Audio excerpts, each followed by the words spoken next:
We're hitting the road on a Japanese road trip, leaving the city behind and getting our hands dirty. Never driven on the right side before. Indigo farms and abandoned campsites await. Today on Slowsteading.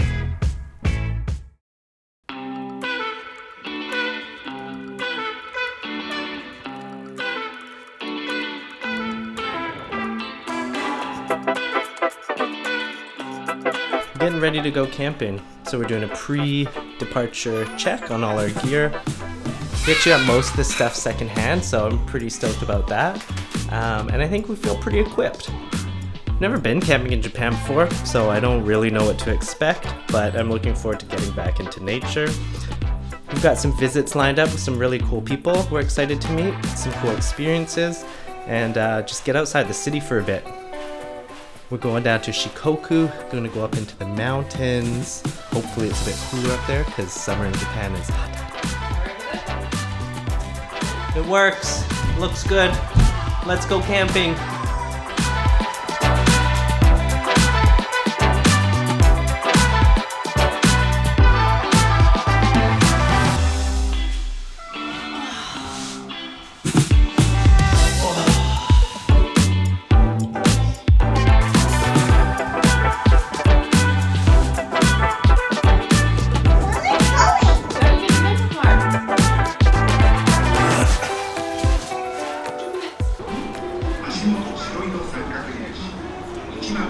Taking the train's super convenient, but it'll be nice to be able to get beyond the train tracks. Going to go get a rental car.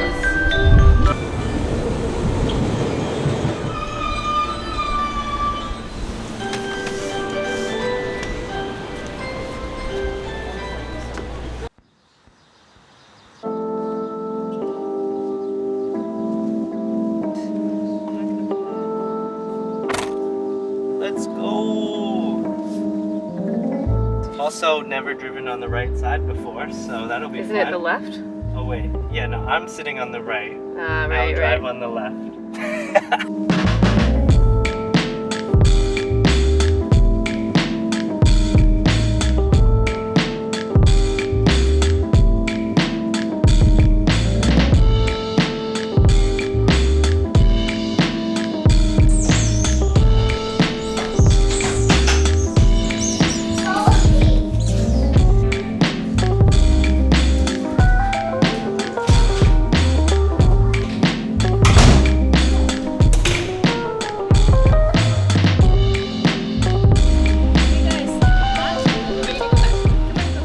Having a bit of a packing crisis. Camping with 4 people. We're used to a Western-sized car, and now trying to get it all in a Japanese-sized car. It's proven a bit harder than expected. It's time to get creative. Maybe not. I want to go now. That's because I'm the packing queen and you're the packing joker. It may look small, but it's actually quite roomy.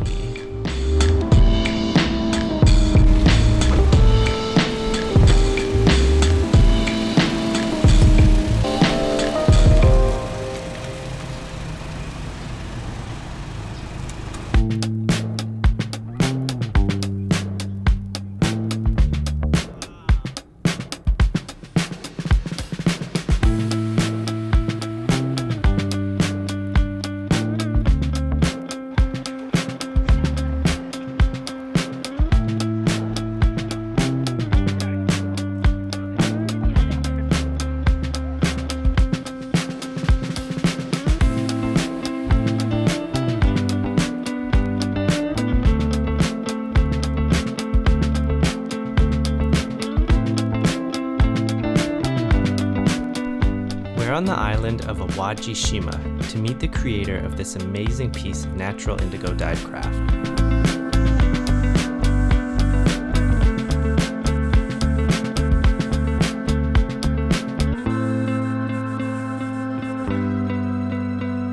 This is Ai Aii, a natural indigo dye studio run by Sally and her partner Junichi. The building that houses their home and studio actually lived a former life as a smoky karaoke snack bar. Now it's beautifully adorned with Sally's own artwork.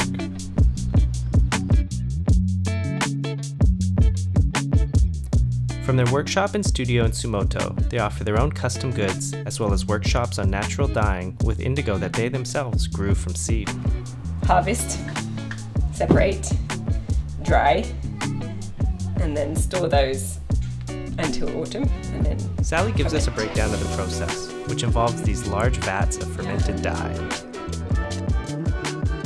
The dried indigo leaves are mixed with water and fermented in these large vats to produce tsukumo.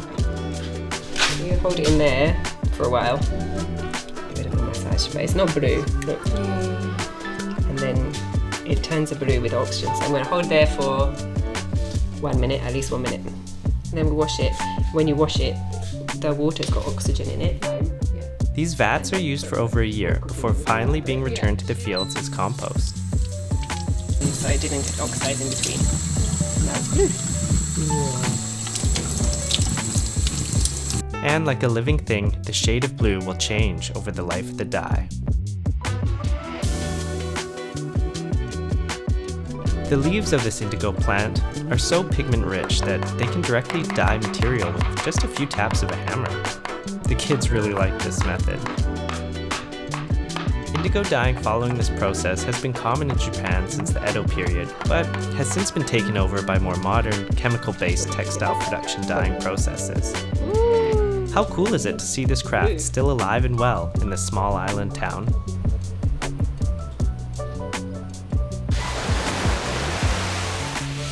And of course, it wouldn't be Slowsteading without a sploosh in the nearest body of water. Off to the beach!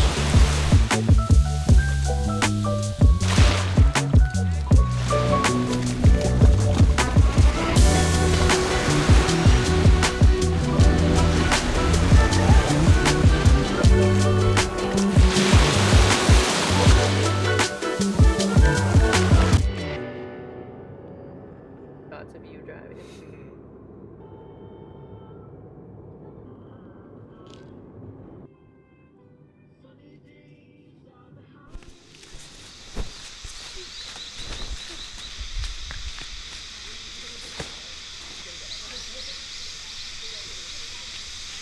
We've arrived at our first campsite. It's actually like an old campground that's no longer maintained, so it's a little rough around the edges, but it also means it's free, and we like that. So we're gonna go ahead and get set up before the sun sets and get a barbecue going and settle in for the night.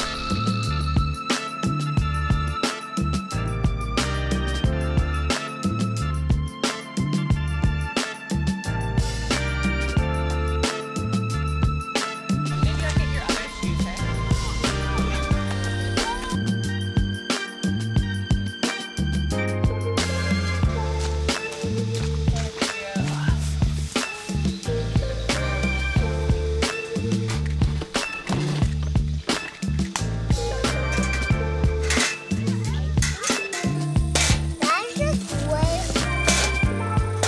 Are you? Yeah. Why?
Cicadas, crickets, birds, but also deer, foxes, and wild boar.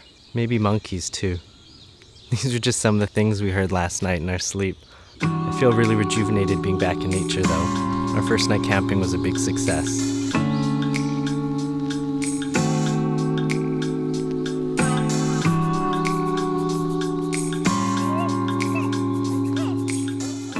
We've broken camp now, but we have unfinished business on Awaji Shima. It's time to get our hands dirty. We're out here at Sally and Junichi's farmland, ready to help with the indigo harvest. This growing space was actually rented to them, free of charge. Instead of letting it sit unused and unproductive, it's not uncommon for folks in rural areas to offer up their farmland to those looking to grow. The indigo plant is actually harvested twice in the growing season. The plants are cut from the top, and then it's time to separate the leaves from the stems.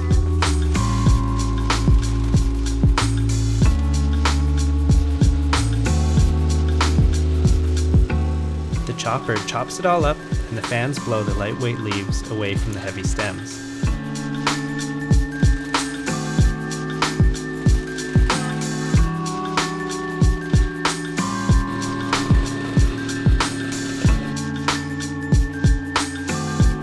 And of course, many hands make light work.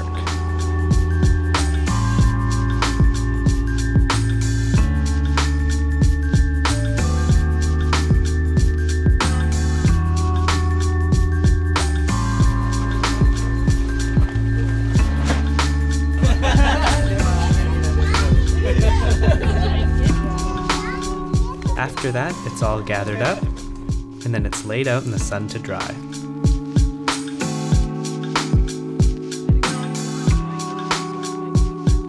From sowing the seeds to growing the plants, harvesting, separating and drying, and then fermenting and finally dyeing. The entire process can take up to 18 months, but the finished product is so worth it. And you know how I feel about that. Slower is often always better.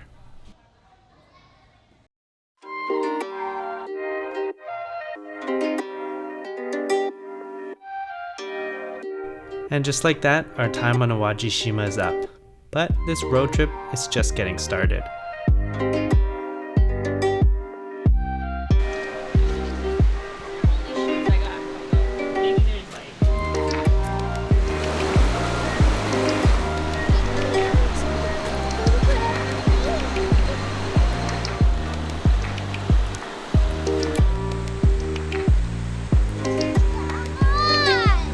We're looking forward to meeting even more people doing amazing things in rural Japan, including this one couple renovating their very own Akiya. That's next time on Slowsteading.